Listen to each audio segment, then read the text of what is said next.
From the Cronkite Studios in downtown Phoenix, this is Cronkite News. So we have to be very strong on the border, but at the same time, we want to be very compassionate. After a national controversy, the president ends an immigration policy. The decision coming hours after Democrats being shouldered to the House floor. Dozens of teddy bears symbolizing what's happening at the border. Activist moms organize a play date with our senators. Combating the opioid crisis, House Republicans work to highlight their plans to stop a catastrophe happening in communities across Arizona. Cronkite News starts now. Good evening and welcome to Cronkite News on Arizona PBS. I'm Maya Petros. And I'm Nicole Hernandez. Thank you for joining us. After weeks of defiance, President Trump has retreated on his zero-tolerance policy at the border. This afternoon in the Oval Office, he signed an executive order to end family separations. Now, it's a reversal of the policy that was in place for 6 weeks. Images and video of children without parents at detention facilities have flooded television and the internet. The crisis has consumed both Republicans and Democrats for weeks. President Trump says even with the executive order, a stronger border is needed. But we have to have strong borders, and ultimately we want to see it done right, and it will be done right. But what we have done today is we are keeping families together. The borders are just as tough, just as strong. They can come in through ports of entry if they want. That's a whole different story. And that's coming in through a process, and the process is what we want. Today's shift in policy comes after a growing amount of pressure on the White House, that pressure coming from public opinion to politicians. This morning, Democrats even brought children onto the House floor. Reporter Pat Poblete from our Washington bureau has been following the debate and has today's developments. President Trump's order was considered a victory for critics of his immigration policy. It said that the government would keep immigrant families together, but it would also keep them behind bars pending prosecution. President Trump was still blaming Congress today. Section 1 of his order reads, "It is unfortunate that Congress's failure to act and court orders have put the administration in the position of separating alien families to effectively enforce the law." But Congressman Raul Grijalva of Tucson doesn't see it that way. He said the order acknowledges that the White House is responsible for the damage its policy had caused. It was his decision, a policy decision, him and Sessions, and they could take it back. And we kept saying that. You don't need legislation, just remove that policy. And so in essence, he had to flip on it and say, yeah, it is my decision. Earlier today, Grijalva and 16 other Democrats brought children onto the floor of the House of Representatives. We wanted to send a message out. This is who they're attacking, children, just like the ones that surround us. They wanted to put a face on just who the policy was affecting and brought kids from immigrant communities in the surrounding Virginia and Maryland suburbs into the Capitol and then to a press conference. It is psychological torture what this administration is doing, and the Republicans in Congress are tolerating it. They are promoting it, promoting psychological torture against these young children. As for the executive order released this afternoon, Grijalva believes that it could represent an improvement, but is also wary that it could lead to mass incarceration of immigrants. We wanted to end family separation. We didn't necessarily, none of us really support the idea that now we can warehouse the whole family in a detention center for a misdemeanor. The White House's change in policy comes as the House of Representatives prepares to vote on 2 Republican-backed immigration bills, potentially as early as tomorrow. What's unclear, however, is if either Republican-backed bill has the votes necessary to pass. Grijalva says the Democrats will oppose both. In Washington, Pat Poblete, Cronkite News. While the president said today that his administration is working to keep families together, many remain upset over what's transpired the past 2 months. Today, reporter Amanda Mason spoke with a group of those moms who planned a play date with our Arizona senators. Moms, families, religious leaders gathered outside of Senator McCain and Flake's office in Phoenix to offer them teddy bears and encourage all the senators to keep families together. I spoke with the moms involved in bringing the community together and counter-protesters to explore both sides of the issue. Just 1 week ago, a Facebook group popped up naming itself End Family Separation to plan a rally today and collect teddy bears to urge Arizona senators to sign the Keep Families Together Act. We pulled together as mothers because we couldn't imagine the pain of our children being taken from us. And I have to say, from a faith perspective, As a Jew, my people have been migrants and immigrants and asylum seekers, and I cannot look at another in the same position and deny them entry. It's just not right. When I think about kids being separated from their families, I can hardly breathe. I don't know how the moms and dads in detention centers are able to carry on, and I don't know how the kids are able to even breathe either. I talked last night with a friend of mine who works in a detention center, and she said that there's a young 8-year-old boy that just came in a couple days ago, and he will not get up to eat or anything. He just cries. This is Big Bear. He was donated by an 8 and 10-year-old, and these teddy bears are going to be given to kids in the detention center to symbolize a hug. Tensions were high. Counter protesters were also there, including conservative activist Eric Smaltz, who believes in the law but says he also cares about the children. It's a very challenging situation. The numbers are quite large, and maybe we have to reach out into our own community, these same people that are protesting. Maybe they need to offer a home to these individuals for the interim period of time. My feeling, a lot of what I'm talking about here is from the heart. It's not the legality of it. It's from the heart. These kids need to be taken care of in a humane fashion. And sometimes we have to do some unusual stuff that we haven't done before to make sure these children are cared for. ASU professor Beth Swadner is still concerned about the trauma these kids experience and challenges the opinions of counter-protesters who have said that kids that cross the border are not with their parents. They wouldn't come over unless their lives were at risk. They wouldn't make an arduous 4 to 6 week journey through Mexico to get here if they weren't desperate. So we can't do desperate things to desperate kids. Now, even though there was an appointment to have 10 moms speak with a staff member from Senator Flake's office who would collect a letter from the group, no one showed up. One mom was detained for 2 hours in the office building and was eventually allowed to leave letters, children's books, and toys. The moms have an appointment with the regional director in the end of the week and in a different location. In the broadcast center, Amanda Mason, Cronkite News. Arizona Attorney General Mark Brnovich is a staunch supporter of enforcing immigration laws. On the AG website, he states that the crisis of confronting those who break laws to come to this country must be addressed more vigorously. While securing the border is essential to him, he spoke about including a way for DACA recipients to gain citizenship. I think that there's a way that you can come up with a package that ensures not only border security, but fixes a path so there's some sort of certainty for kids that were brought here through no fault of their own. Brnovich maintains more needs to be done to fix the border. He says the current level of federal enforcement is inadequate. Border security and immigration will always be hot-button issues in Arizona. President Trump carried the state in 2014 and has plenty of support, so not everyone was against the zero-tolerance policy. These people that we have coming across the border illegally are breaking the rules. Oh, I have no feelings for them at all. Yes, I love children a great deal, but to me, it's up to the parents to do things rightfully and legally. Politics aside, there are real families involved here. And, you know, the Statue of Liberty says, give us your huddled masses. And so I want to remain a country that's our motto. While Trump supporters had differing views of the recent policy, all of them said they want the president and Congress to pass some type of immigration reform. A new poll shows President Trump is gaining support in Arizona. The poll conducted by Data Orbital finds the president's favorability is up this month. The poll conducted last week finds his approval rating with Arizona voters is at 46%. It was at 41% in April. Now, the data is from 550 registered voters. The president's support is nearly split down the middle when it comes to independents. It's at 80% for Republican voters and less than 10% with Democratic voters. The arguments over immigration are not about to quiet down. The House lawmakers will look to pass new legislation tomorrow. House Speaker Paul Ryan says the measure will increase funding for border security, solve issues with DACA, and help enforce current immigration laws. Additionally, Ryan said this bill will keep families intact. The administration says it wants Congress to act, and we are. Tomorrow, the House will vote on legislation to keep families together.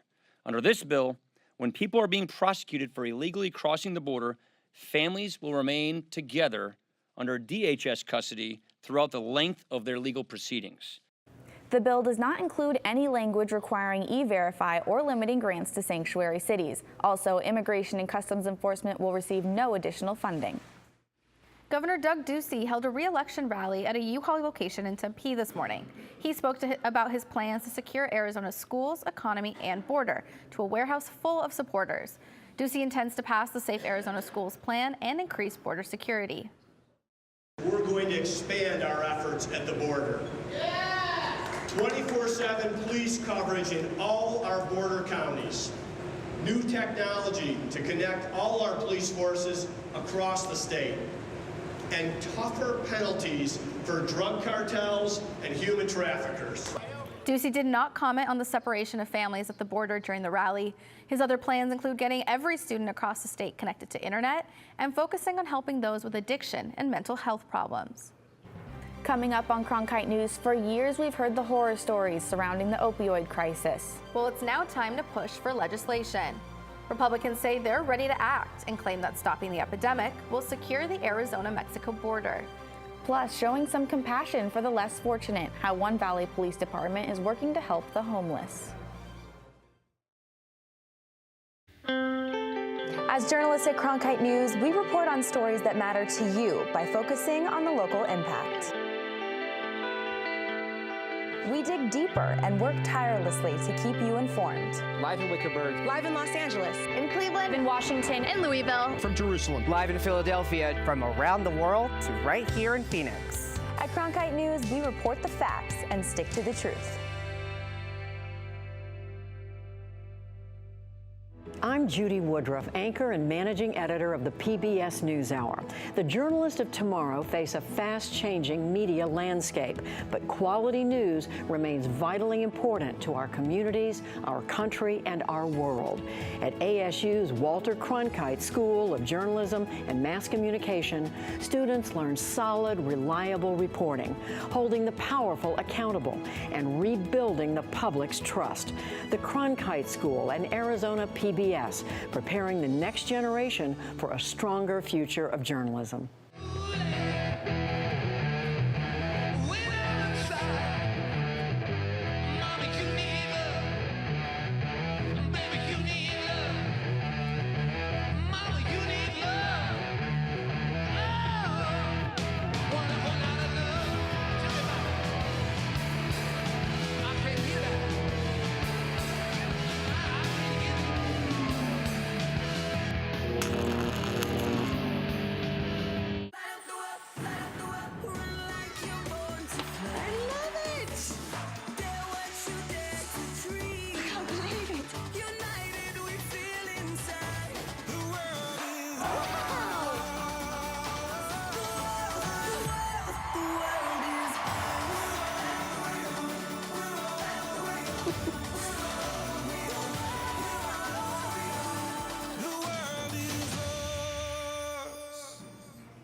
The border is not the only hot topic issue in Washington. Lawmakers are working to fix the opioid epidemic. They gathered today to explain how the two issues are related, as Danny Coble reports from our Washington bureau. As a doctor, Congressman Roger Marshall knows something about prevention, and when it comes to preventing opioid abuse, he says that prevention starts at the border. Focus is trying to figure out what can we do to prevent this from happening in the first place.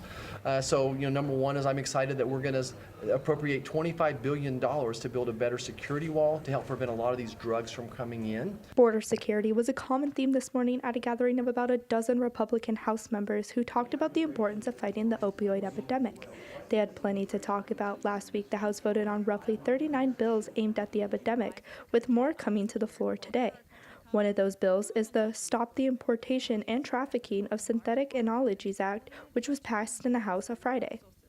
And then another piece of it is also the synthetic drugs, the stopping the flow of fentanyl into the country. And one of our bills last week, I believe it was, dealt with the Postal Service and some things we needed to tweak around the law to have some better tools and resources for law enforcement to stop that.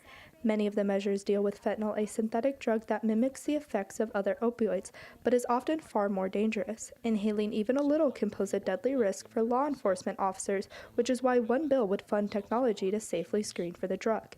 Fentanyl can be produced here, but is often smuggled through the border, another reason lawmakers here keep returning to the issue of border security.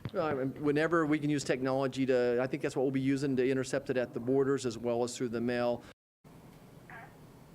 The Stop the Importation and Trafficking of Synthetic Analogies Act was passed Friday. The act would penalize drug traffickers instead of users and would streamline the process to determine if a synthetic drug is considered illegal. That bill had 75 co-sponsors, including 2 Arizona Congresswomen Martha McSally and Kyrsten Sinema. In Washington, Danny Coble, Cronkite News.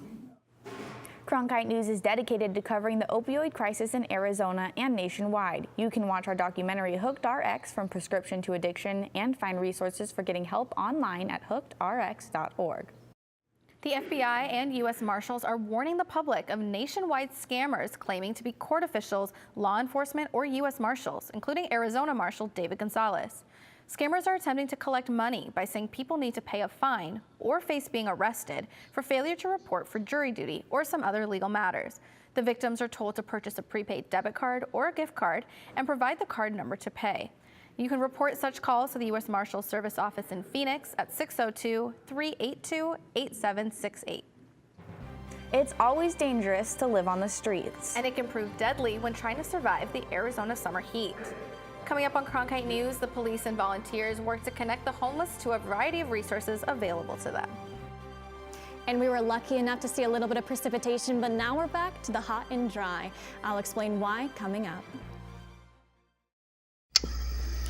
This is my last broadcast as the anchor man of the CBS Evening News, and that's the way it is. Carrying on the baton of those who came before us, our superb team of journalists, writers, reporters, editors, producers work each and every week to tell the stories critical to you. For Arizona news that matters, tune into Cronkite News weeknights at 5 on Arizona PBS. I'm Matt Berry, ESPN Sports Center anchor and graduate of ASU's Walter Cronkite School of Journalism and Mass Communication. With its bachelor's and master's degrees in sports journalism, the Cronkite School is preparing the next generation of sports journalists to tell stories that matter, stories that excite, inspire, and inform. Cronkite immerses students in covering sports at all levels in one of the country's top sports markets. It's this hands-on experience under the guidance of award-winning sports media veterans that shape the top journalists of tomorrow.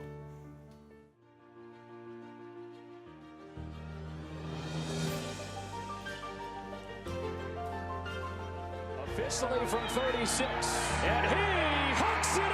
Arizona State wins. Heaving one deep, and it is caught. Jalen Strong, do you believe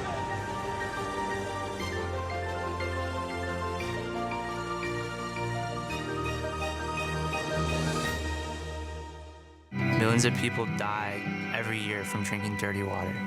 I would never have felt I had the ability to do something without ASU pushing me. We built filtration systems out of local materials with the people. To see those kids drink clean water for the first time, it's the most rewarding feeling that you can ever have. I went to ASU because I wanted to change the world. The thing I never would have expected is how the world would have changed me. Will the light rail come to South Phoenix? A project was voted on and approved to bring the train to a 6-mile stretch from downtown Phoenix to Baseline Road. But many residents and business owners are working to derail the expansion. We open for anything. We open for to have the community in peace. Right now, the community is confronting one and each other, and it means we have a problem in South Phoenix right now with the light rail. The political, they need to stop for 90 days and make more studies and listen to the community. At a recent city council meeting, many South Phoenix residents voiced their concerns that they were not notified about the light rail coming to their community. Others want the decision to expand the light rail to go to the voters and be on the November ballot. Now, the City Council is currently meeting to discuss the issues. Cronkite News will have a full report Thursday at 5 o'clock. Maricopa County was under a high pollution advisory today, and we are dealing with another one for tomorrow. The advisories are due to ozone levels exceeding the federal health standard. Those most affected are kids, older adults, those who work or exercise outside, and those with respiratory diseases.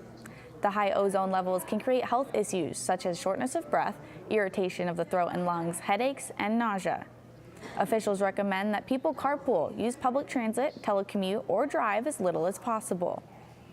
And with the pollution advisory in effect, what can we expect our weather to be like? Well, Lauren Sheeler's in our Weather Center with today's forecast. Well, we're currently sitting at 107, sunny, just a little light breeze if you're heading out right now. Hot and dry today, quite the opposite of what we saw Texas experiencing today. Lots of action on our satellite and radar, lots of precipitation in places like Dallas, Houston. Now, you might ask yourself, a state like Texas, it's relatively the same distance to the equator as our state. So why do we get stuck with this dry heat? Now, it's due to a couple of different factors. Yes, we do have a high pressure system that persistently sits over our state for the majority of the year. But also, we don't have our friend elevation this summer. When we have hot air rising, it cools. And when we're stuck in the valley, this low elevation, it's not our friend. We might not get those cooler temperatures that other states might get. Also, we don't have a lot of moisture in our air, so we're going to see our heat expanding. Now, other states might have a little more moisture in their air, and it's just easier for our sun to heat up our air because it's drier than air that has a little bit more moisture to it. So what it means, bottom line, is we're kind of stuck. So what do we do to help ourselves out a little bit? We're hopefully drinking lots of water, purchasing sunscreen, purchasing makeup that perhaps has SPF in it. We're staying in those air-conditioned places, perhaps public places like libraries. And if you're all about working out, you might want to stay skipping the hike to Camelback and taking your workout indoors. You could also head up north. We typically, of course, see cooler temperatures up north. We saw 89 up at the Grand Canyon, 88 in Flagstaff. Otherwise, triple digits across the board. And this heat looks like it's sticking with us. It's not going anywhere. Taking a look at our 7-day forecast, even our lows are on the rise, creeping into those low 80s and continuing into your work week. We're going to see 105 on Monday, 109 on Tuesday, 107 on Wednesday. So this heat is not going anywhere. So you might want to take those heat safety precautions mentioned earlier to heart. For Cronkite Weather, I'm Lauren Sheeler. Recent statistics show that there are over 37,000 homeless individuals across the state. Well, members of One Valley City spent the day trying to make an impact. Coming up on Cronkite News, from medical care to community resources, some homeless individuals receive some much needed assistance. I like working for Cronkite News because it gives us the opportunity to find a different angle on the same stories that every other news outlet is covering across Arizona. As students, we have the opportunity to cover issues in all across the state of Arizona. It gives me a good chance to sharpen my skills, improve my skills, learn the techniques in a newsroom and in the programs and teamwork and technology, getting me prepared for the real world. And at the same time, I think we do a great job, make some great stories, do great journalism for the city of Phoenix and the state of Arizona. I'm Ted Simons, host and managing editor of Arizona Horizon. Join us each weekday at 5:30 and 10 as we bring you the top newsmakers who impact the state. We cover the stories in depth that shape and affect our local communities, and we take the time to ensure that all voices are equally heard. For more than 30 years, Arizona Horizon has been your voice and your source for what matters most, right here on Arizona PBS. If you're looking for one show that tells you what happened that day in the world of business, it's NBR. We saw a classic shipwreck. Nordstrom's opening stores. Triple-digit gains. Crude climbs. We're there to help our audience find new investment ideas. The market still has room to go up. Nightly Business Report is the longest-running business television program in history. Weeknights at 10:30 on Arizona PBS.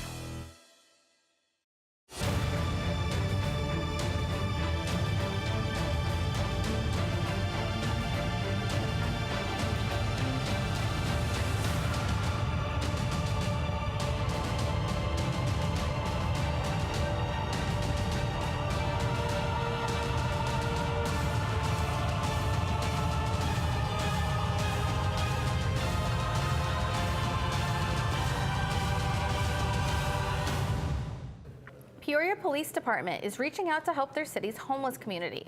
Reporter Emily Richardson spoke with attendees of the department's homeless outreach event. I'm 70 years old. I need to get inside instead of outside. Steve Osman is a Peoria resident who has been homeless on and off for 13 years. According to Steve, he was unable to prove his identity because he couldn't get a hold of his birth certificate. And instead of seeking help, he took to the streets. That's not my nature to reach out for help. 70 years. I lived a long time by myself. Yeah. According to the Maricopa Association of Governments, the total number of unsheltered persons has grown 27% from last year, and Peoria police say they have seen this trend in their city. We have a lot of homeless people living within the city, and this is pretty much a valley-wide thing. It's a nationwide thing. It's growing and growing, and you can't just arrest it away. Detective Scott realized that going out and speaking with people who are homeless and learning their stories was the best way to help them get off the streets. And that's what they did with Steve. What he did in 15 minutes, I couldn't do that for 3 years, man. He had my fingerprints, and he went down and verified who I was. He got me my Social Security and my driver's license. And Detective Scott says seeing people get the help they need is why she does the job. In Peoria, Emily Richardson, Cronkite News. Cronkite News is proud to be the news division of Arizona PBS. Here's what's coming up on Arizona Horizon and PBS NewsHour. On the next Arizona Horizon, join us for a special hour-long debate as 4 Republican candidates challenge Superintendent of Public Instruction Diane Douglas. That's Wednesday at 5 and again at 10:30 on Arizona Horizon. I'm Judy Woodruff. On the next NewsHour, we're at the U.S.-Mexico border, where children and their families are seeking legal asylum. Why the process is so difficult. That's Wednesday on the PBS NewsHour. That's it for Cronkite News tonight. Thanks for joining us. For top Arizona stories anytime, go to cronkitenews.azpbs.org.